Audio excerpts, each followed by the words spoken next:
दादा फ्लेवर पाणीपुरी म्हणजे कुठले कुठले फ्लेवर आहेत आपल्याकडे? आपल्याकडं एक हा थंडमध्ये येतो स्पेशल फ्लेवर, स्पेशल फ्लेवर. हा पण थंड असतो.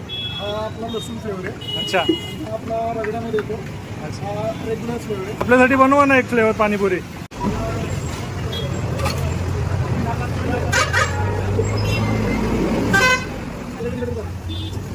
आपण इथं ठेवूया. पहिला फ्लेवर मी टेस्ट करून सांगतो तुम्हाला. हा कुठला फ्लेवर आहे आता? हा थंड येतो. थंड आहे का? ओके.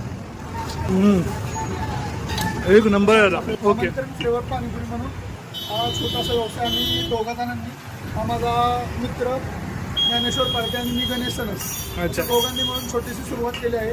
दादा पाणीपुरीचा फ्लेवर आणि टेस्ट त्याला एक नंबर आहे. तुमचा व्यवसाय असा उत्तरोत्तर वाढत जाऊ दे यासाठी आमच्याकडनं तुम्हाला खूप खूप शुभेच्छा.